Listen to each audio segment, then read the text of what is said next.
नमस्कार दोस्तों, advance classes के परिवार में आप सभी का स्वागत है। दोस्तों मैं हूं इमरान खान। राजस्थान की कला व संस्कृति के अंदर दोस्तों बहुत ही इंपॉर्टेंट टॉपिक पर बात कर रही थी, जिसका नाम था दोस्तों राजस्थान के लोक देवता। राजस्थान के लोक देवताओं की चर्चा कर रहे थे और दोस्तों अपन राजस्थान के लोक देवताओं के अंदर भी जो बात कर रहे थे दोस्तों, वो कर रहे थे अपन पंच पीरों के बारे में। पंच पीरों मतलब गोगा जी, बाबा रामदेव जी, पाबू जी, हड़बू जी और मांगलिया मेहा जी। इन पांचों को संयुक्त रूप से क्या कहा जाता है? पंच पीर कहा जाता है। दोस्तों पांचों में से अपन गोगा जी के बारे में बात कर चुके थे। गोगा जी के बारे में के बाद दोस्तों अपन बाबा रामदेव जी पर बात कर चुके थे। बाबा रामदेव जी के बाद दोस्तों अपन पाबू जी पर बात कर चुके थे। आज जो बात करेंगे दोस्तों, वो बात करेंगे अपन हड़बू जी पर और मांगलिया मेहा जी पर। तो दोस्तों स्टार्ट करते हैं।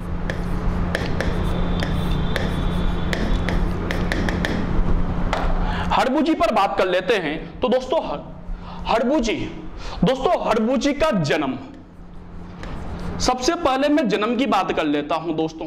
तो हमारे हड़बू जी का जो जन्म हुआ था ना बेटा, हड़बू जी का जो जन्म हुआ था, इसके एग्जैक्ट डेट तो नहीं है भाई, लेकिन यूं कहा जाता है कि हमारे हड़बू जी का जो जन्म हुआ था वो हमारे 15वीं शताब्दी के अंदर हुआ था भाई। कब हुआ था बेटा? 15वीं शताब्दी को हुआ था।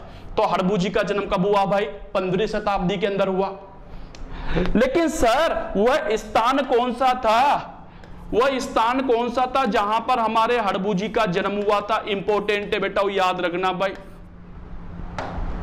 स्थानों में सबसे ज्यादा बार पूछे जाने वाला क्वेश्चन है भाई हड़बू जी का जन्म।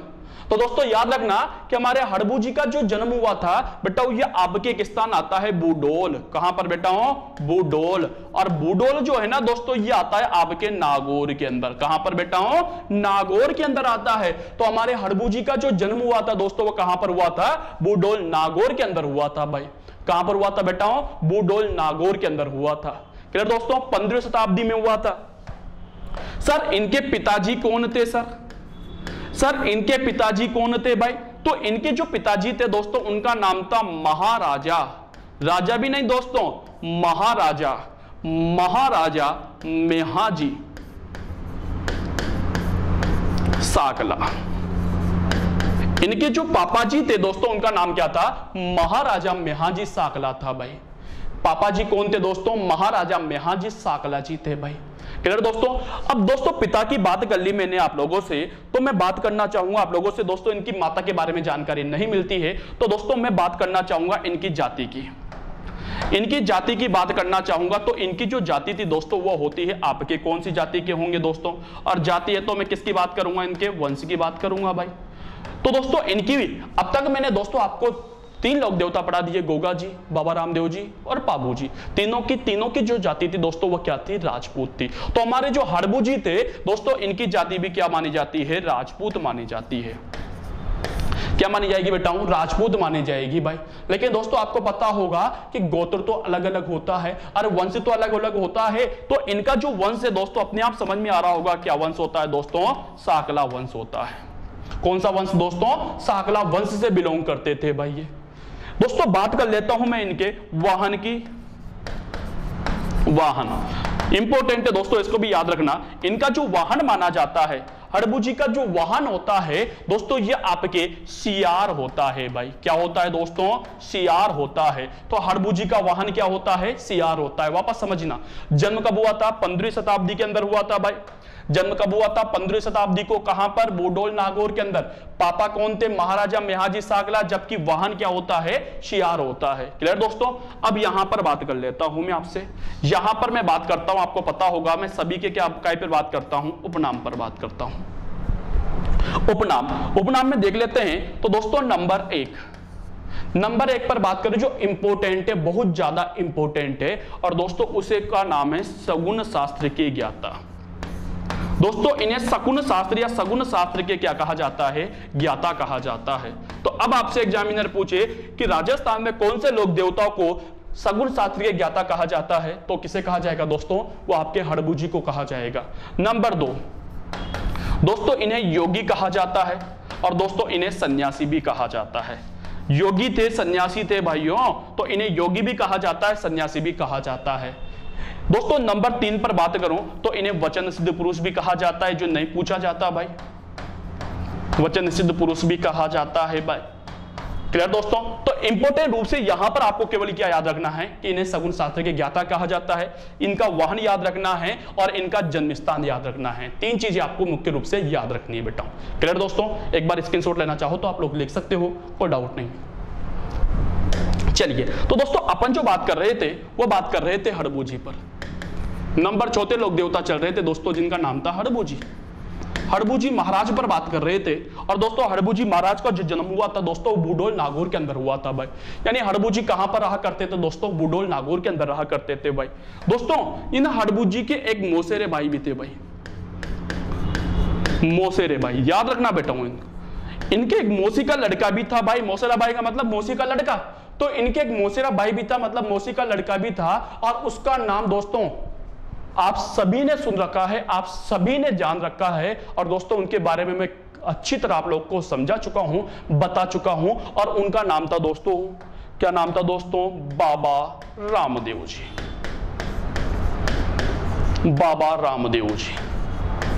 बाबा रामदेव जी जो हैं, रिश्ते में इनके क्या लगते थे दोस्तों? मौसी के लड़के लगते थे भाई। रिश्ते में कौन लगते थे? मौसी के लड़के लगते थे भाई। क्लियर दोस्तों? अब बाबा रामदेव जी इनके रिश्ते में क्या लग रहे हैं? मौसी के लड़के हैं। अब दोस्तों एक बात बता दीजिए कि हमारे बाबा रामदेव जी कहां पर रहा करते थे? रुणीचा के अंदर रहा करते थे भाई। और रुणीचा कहां पर आता है? जैसलमेर के अंदर आता है भाई। रुणीचा जैसलमेर में बाबा रामदेव जी रहा करते थे भाई। और दोस्तों हड़बूजी जो है ये कहां पर रहा करते हैं? बूडोल के अंदर है भाई। बूडोल आता है दोस्तों, सबको पता होगा कि नागौर के अंदर आता है। बूडोल नागौर के अंदर आता है। और दोस्तों रुणीचा जैसलमेर के अंदर आ रहा है। एक भाई रुणीचा के अंदर है तो दूसरा भाई बूडोल के नागौर के अंदर है। तो दोस्तों हमारे जो हमारे जो बाबा रामदेव जी हैं, वह बाबा रामदेव जी जो थे वह हड़बूजी को बूडोल से लेकर कहां पर आ गए? रुणीचा के अंदर आ गए। बूडोल से लेकर कहां पर आ गए? रुणीचा के अंदर आ गए। मूसी का छोरो जो यार लिया यार, तो तुम्हारे साथ रहे भाई। अब दोनों भाई कौन भाई? भाई है भाई, दोनों हड़बूजी और बाबा रामदेव जी दोनों भाई कहूंगा मैं तो। अब दोनों भाई दोस्तों कहां पर रहने लग गए दोस्तों? रुणीचा जैसलमेर के अंदर रहने लग गए। दोनों भाई जो है दोस्तों वह रुणीचा जैसलमेर में रहने लग गए। तो एक ही जगह पढ़ने जाएंगे भाई, एक ही कोचिंग में कोचिंग करेगा भाई, एक ही जगह पढ़ने जाएंगे भाई। अगर दोस्तों एक ही साथ रह रहे हैं तो इसका मतलब कि इनके दोनों के गुरु भी एक ही होंगे भाई। तो दोस्तों इनके जो गुरु हैं तो बता दीजिए बाबा रामदेव जी के गुरु कौन है भाई? बाबा रामदेव जी के गुरु कौन है? तो बाबा रामदेव जी के गुरु का नाम था बालीनाथ। क्या नाम था बेटा? बालीनाथ नाम था भाई। अगर दोस्तों बाबा रामदेव जी के गुरु बालीनाथ थे, समझना दोस्तों, अगर गुरु बालीनाथ जी थे बाबा रामदेव जी के, तो दोनों भाई साथ रह रहे, दोनों भाई साथ रह रहे हैं। तो इसका मतलब कि इनके भी गुरु कौन होंगे दोस्तों? बालीनाथ जी होंगे। तो इन्होंने दोस्तों बालीनाथ जी से योग साधना की दीक्षा प्राप्त की भाई, योग साधना की दीक्षा प्राप्त की।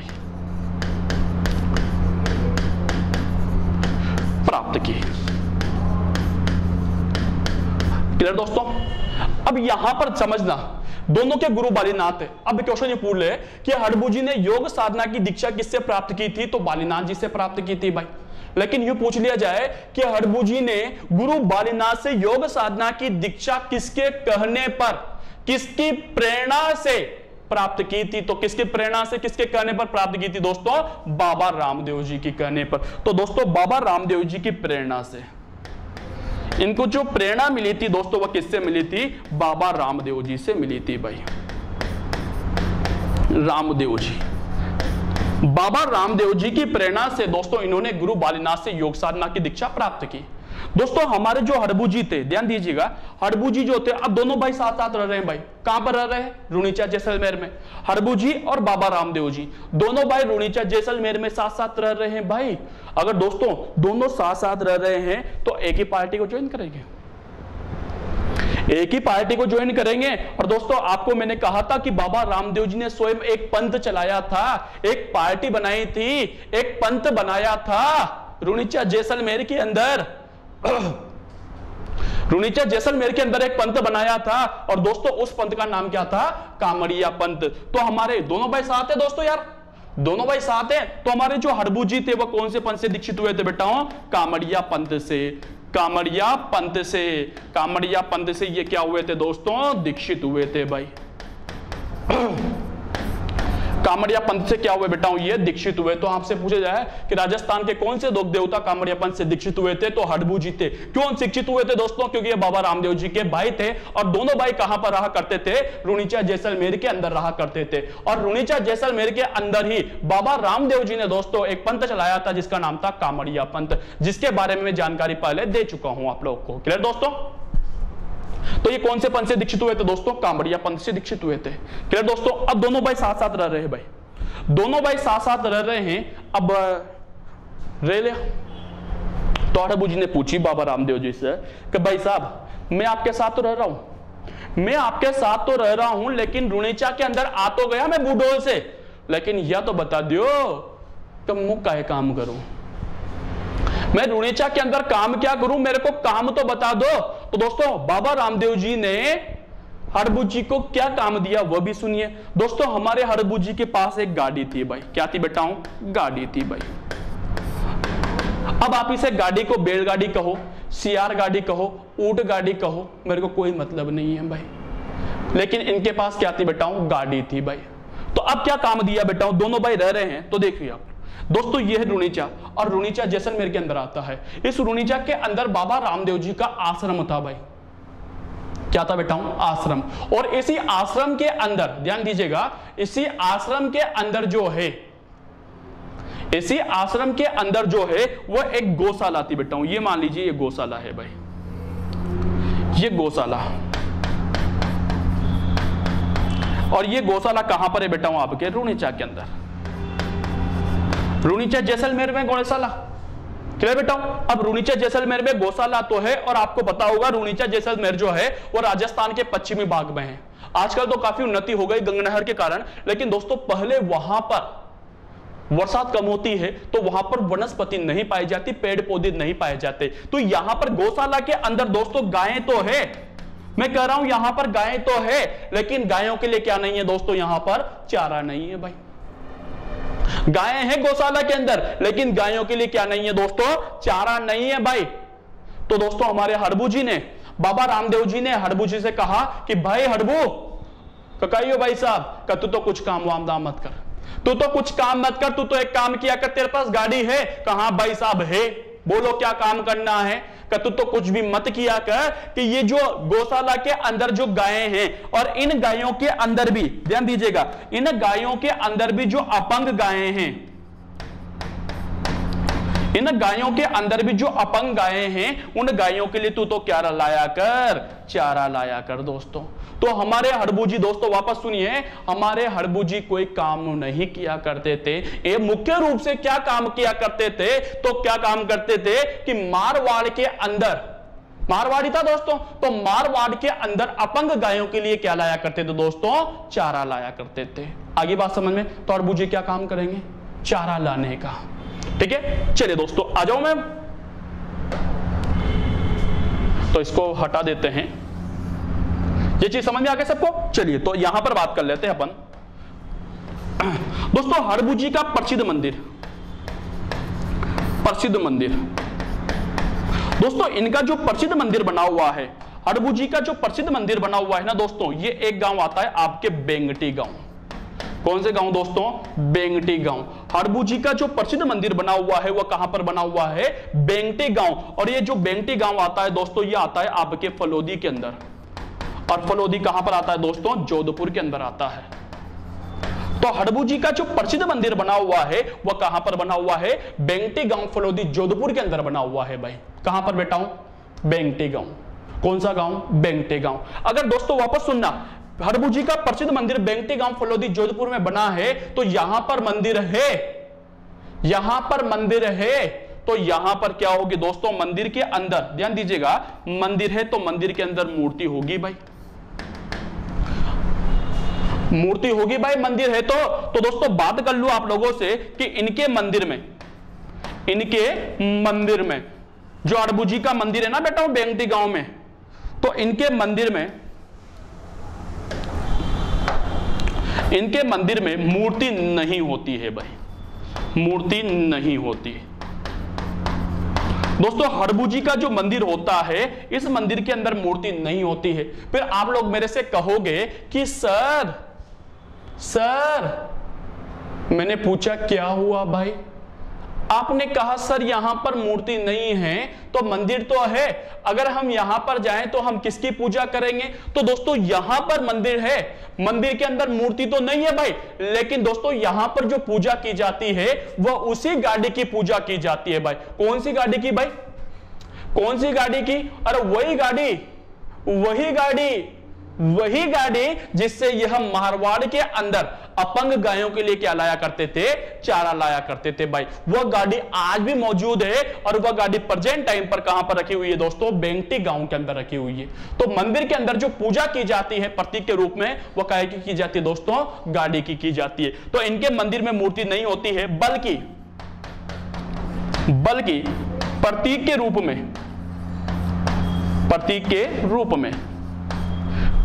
के रूप में उसी गाड़ी की पूजा की जाती है।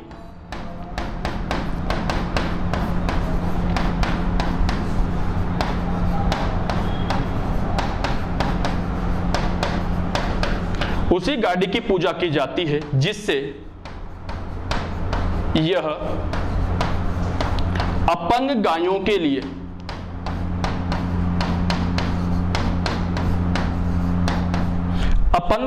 लिए चारा लाया करते थे। अपंग गायों के लिए चारा लाया करते थे।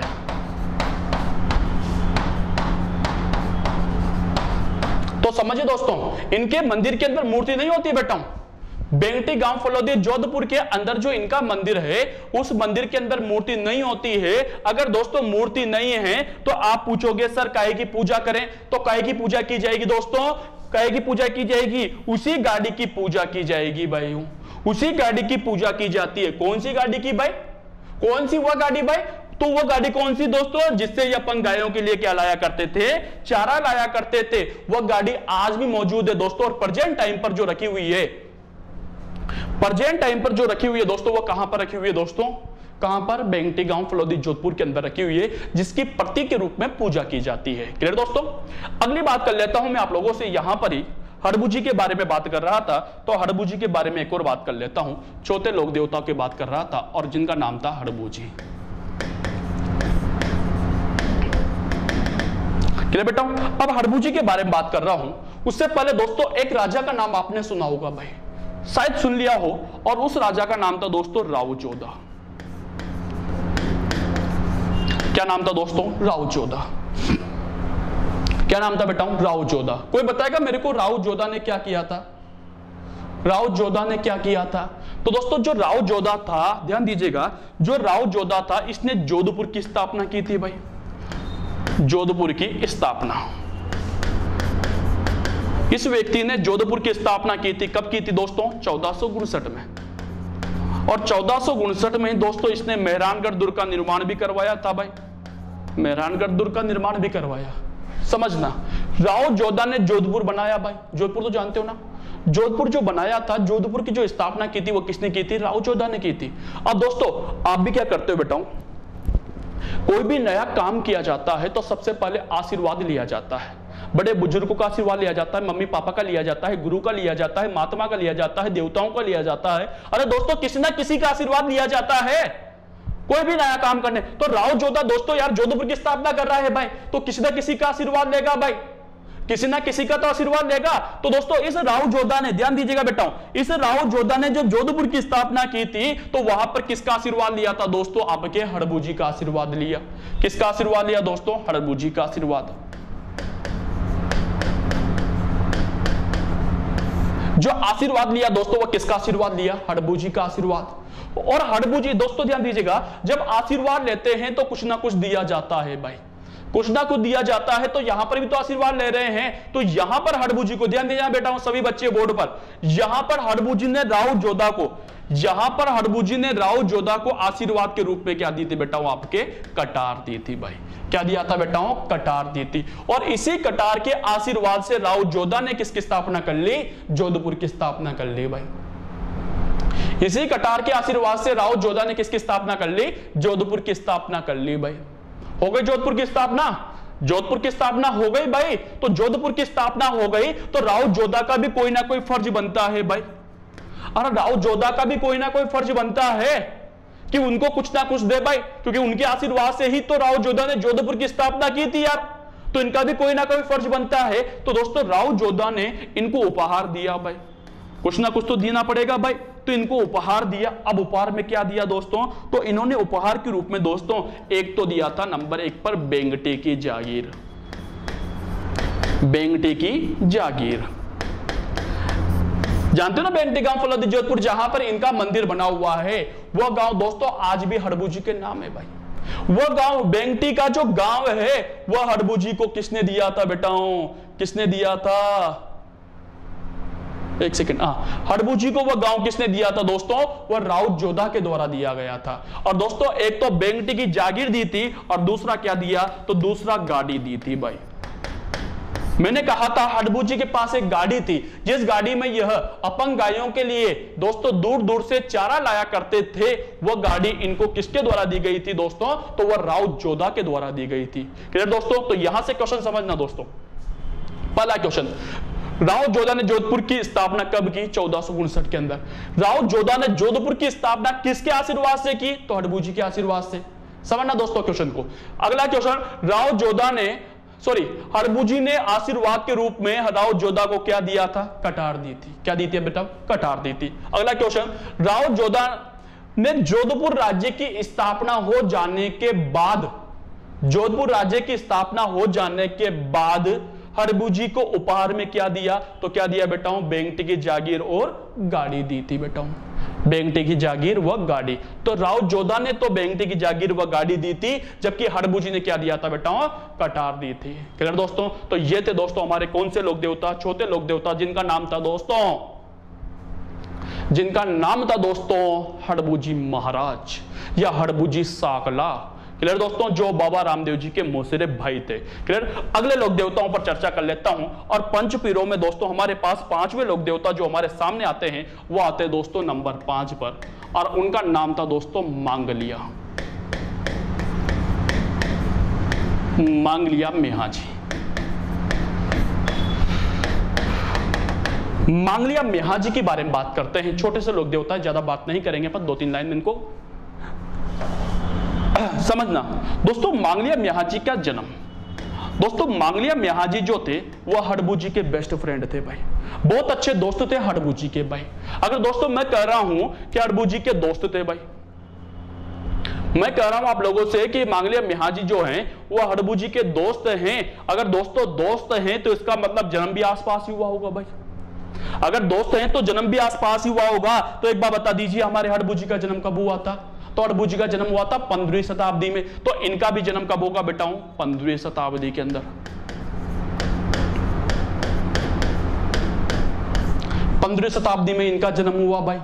क्लियर दोस्तों, अगली बात कर लो आप लोगों से, जन्म के बाद बात कर लो दोस्तों इनका स्थान, कि सर वो स्थान कौन सा था जहां पर जन्म हुआ था। मोस्ट होता है बेटा इनका स्थान भी, तो याद रखना दोस्तों जहां पर इनका जन्म हुआ था वो स्थान कौन सा था बेटा, तो वह था आपके बापणी। एक गांव आता है दोस्तों बापणी, और ये जो बापणी है ना दोस्तों ये आता है आपके जोधपुर के अंदर। कहां पर बेटा हूं, जोधपुर के अंदर। तो हड़बू जी का जो जन्म हुआ था वो कहां पर हुआ था, बापणी जोधपुर के अंदर हुआ था। सॉरी, मांगलिया मेहाजी का जो जन्म हुआ था दोस्तों वह कहां पर हुआ था, बापणी जोधपुर के अंदर हुआ था बेटा। फिर दोस्तों बात कर लूं मैं आप लोगों से इनके पिता की। दोस्तों इनके जो पिताजी थे उनका नाम था राम गोपाल। क्या नाम था बेटा उनका, राम गोपाल नाम था भाई। इनके पिताजी का नाम क्या था, राम गोपाल जी नाम था भाई। दोस्तों बात कर लेता हूं यहां पर ही इनका प्रसिद्ध मंदिर, इनका जो प्रसिद्ध मंदिर बना हुआ है दोस्तों कहां पर होगा भाई, अरे कहां पर बना होगा कि जहां पर जन्म हुआ था सर, और जन्म कहां पर हुआ था, तो बापणी में हुआ था। तो मंदिर भी कहां पर होगा दोस्तों, बापणी के अंदर, बापणी जोधपुर के अंदर। इनका जो प्रसिद्ध मंदिर बना हुआ है दोस्तों वो कहां पर बना हुआ है, बापणी जोधपुर के अंदर बना हुआ है भाई। अगर दोस्तों समझना वापस, अगर दोस्तों मैं कह रहा हूं बापणी जोधपुर में इनका मंदिर बना हुआ है, तो यहां पर मंदिर है, तो यहां पर दोस्तों क्या लगेगा बेटाओं, यहां पर क्या लगेगा दोस्तों, मेला लगेगा भाई। यहां पर क्या लगेगा दोस्तों, मेला लगेगा भाई। क्लियर दोस्तों, आपको पता है कि जहां पर मंदिर होता है वहां पर मेला लगता है। तो बापनी जोधपुर के अंदर मांगलिया मेहाजी का प्रसिद्ध मंदिर है, तो यहां पर भी क्या लगेगा दोस्तों, मेला लगेगा भाई। अब मेला कब लगेगा मार साहब, मेला कब लगेगा सर? तो याद रखना दोस्तों, इनका जो मेला लगता है ना, इंपॉर्टेंट है, वो लगता है भाद्रव के महीना कृष्ण पक्ष, भादवे के महीने में कृष्ण पक्ष की अष्टमी को लगता है भाई। भादवे के महीने में कृष्ण पक्ष की अष्टमी को दोस्तों यहां पर क्या लगता है, मेला लगता है। ये जो अष्टमी होती है ना बेटाओ, भाद्र कृष्ण अष्टमी को यहां पर मेला लगता है, और इस अष्टमी को कहा जाता है बेटाओ आपके कृष्ण जन्माष्टमी। क्या कहा जाता है दोस्तों, कृष्ण जन्माष्टमी कहा जाता है भाई। यानी दोस्तों जिस दिन आप कृष्ण भगवान का जन्म मनाते हो, जिस दिन आप कृष्ण भगवान का जन्म उत्सव मनाते हो, उस दिन दोस्तों मांगलिया मेहाजी का क्या लगता है दोस्तों, मेला लगता है। कहां पर, बापनी जोधपुर के अंदर। क्लियर दोस्तों, दो लाइन यहां पर बात करना चाहता हूं आप लोगों से कि यह, पहले इनका वाहन भी बात कर लेते हैं। चलिए दोस्तों अपन बात करते हैं इनके वाहन की। सबका वाहन बता रहा हूं तो इनका भी बता देता हूं मैं। तो इनका जो वाहन होता है दोस्तों, वो एक घोड़ा होता है जिसका नाम है काबरा। किरड काबरा जो है दोस्तों, वो इनका क्या था, घोड़ा था भाई। क्या था बेटाओं, घोड़ा। तो आपसे एग्जामिनर पूछे कि मांगलिया मेहाजी के घोड़े का नाम क्या था, तो किरड काबरा था भाई। क्या नाम था, किरड काबरा। एक बार यहां तक दोबारा देखूंगा। जन्म 15वीं शताब्दी के अंदर हुआ। कहां पर हुआ, इंपोर्टेंट है, बापनी जोधपुर के अंदर हुआ। पिता राम गोपाल साकला। दोस्तों इनका मंदिर भी कहां पर बना हुआ है, बापनी जोधपुर के अंदर बना हुआ है। जहां पर मेला लगेगा, तो मेला कब लगेगा बेटाओं, कृष्ण जन्माष्टमी को लगेगा। कृष्ण जन्माष्टमी कब आती है, भाद्र कृष्ण अष्टमी को आती है भाई। क्लियर बेटाओ, इनका वाहन क्या होता है, तो किरड काबरा होता है। क्लियर। अब दोस्तों बात कर लेते हैं थोड़ा सा आगे, समझना दोस्तों। यह कामड़िया पंथ से, दोस्तों एक पंथ चलाया, सॉरी, यह कामड़िया पंथ से दीक्षित थे। यह कामड़िया पंथ से दीक्षित थे, क्योंकि दोस्तों आपको मैंने कहा था कि मांगलिया मेहाजी जो है ना, वो हड़बूजी के बेस्ट फ्रेंड थे भाई। अगर हड़बूजी के बेस्ट फ्रेंड है, अरे हड़बूजी तो कामड़िया पंथ से दीक्षित थे, बाबा रामदेव जी के मौसेरे भाई थे। तो इसका मतलब हड़बूजी, मांगलिया मेहाजी और बाबा रामदेव जी, तीनों का संबंध किससे था बेटाओ, कामड़िया पंथ से था। तो दोस्तों अगली बात कर लेता हूं, एक लाइन और बात करूंगा मैं कि इन्होंने गो रक्षा के लिए, गो रक्षा मतलब गायों की रक्षा के लिए, गो रक्षा के लिए दोस्तों इन्होंने गो रक्षा के लिए जो है वह जैसलमेर के शासक, जैसलमेर का एक शासक था दोस्तों, जैसलमेर के शासक। और वो जो शासक था ना दोस्तों, जो जैसलमेर का जो शासक था उसका नाम था दोस्तों, यहां पर लिख देता हूं मैं, उसका नाम था रांगणदेव। क्या नाम था बेटाओं, रांगणदेव भाटी। इस रांगणदेव भाटी से क्या किया था दोस्तों, युद्ध किया। दोस्तों हमारे मांगलिया मेहाजी ने गायों की रक्षा के लिए बेटाओं युद्ध किया था, और युद्ध करते हुए क्या हो गए थे, ये शहीद हो गए थे भाई। और किससे युद्ध किया था दोस्तों, तो वो किससे किया था दोस्तों, जैसलमेर का एक शासक था और उसका नाम था रांगणदेव भाटी। तो हमारे एग्जामिनर ये पूछे हमसे कि मांगलिया मेहाजी ने किस शासक से युद्ध किया था, तो वो किससे किया था दोस्तों, किससे किया था, तो रांगणदेव भाटी से किया था, जो जैसलमेर का शासक था। काय के लिए किया था, गो रक्षा के लिए किया था। क्लियर दोस्तों। तो ये थे दोस्तों हमारे मारवाड़ के पंचपीर। क्या थे बेटाओं, मारवाड़ के पंचपीर। समझ में आ गए होंगे पूरे पंचपीर। तो यहां से मैं 2 क्वेश्चन आप लोगों से पुटअप करना चाहूंगा। क्वेश्चन नंबर 1, क्वेश्चन नंबर 1, पहला क्वेश्चन आपके लिए, पहला क्वेश्चन क्या है समझना। निम्न में से कौन से लोक देवता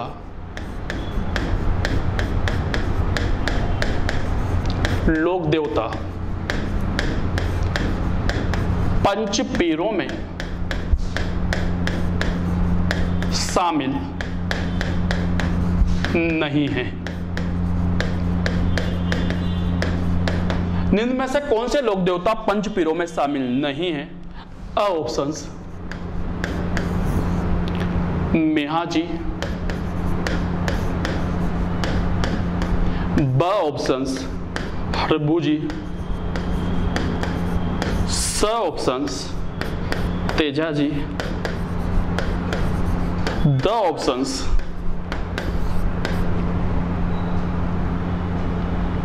बाबूजी। तो आंसर दीजिए। और ये वाला क्वेश्चन दोस्तों आया था आपके RPSC 2011। RPSC 2011 के अंदर आया हुआ क्वेश्चन है। बच्चे कहते हैं पंचवीरों में से क्वेश्चन नहीं आते सर पहली लाइन में से। तो दोस्तों ध्यान दीजिएगा कि दोस्तों इनमें से दोस्तों मारवाड़ के पंचवीरों में कौन शामिल नहीं हो सकता था? तो वह कौन था दोस्तों? आपके तेजाजी। दोस्तों तेजाजी को मारवाड़ के पंचवीरों में शामिल नहीं किया गया है। क्लियर दोस्तों? तो दोस्तों ये थे हमारे राजस्थान के लोक देवता जिनके बारे में अपन चर्चा कर रहे थे। क्लियर दोस्तों? पूरे विशद से चर्चा की है। लेकिन दोस्तों एक बात पूछना चाहता हूं कि हमारे राजस्थान के अंदर यही 5 लोक देवता हैं क्या? नहीं है, और भी हैं सर, और उनके बारे में भी तो पढ़ना है। तो उनके बारे में पढ़ेंगे अपन, उनके बारे में जानकारी प्राप्त करेंगे दोस्तों अपन अगली क्लास के अंदर, नेक्स्ट क्लास के अंदर। आज के क्लास के अंदर यही तक, फिर मिलूंगा दोस्तों आप लोगों से। थैंक यू, शुक्रिया, धन्यवाद दोस्तों, ऑल द बेस्ट।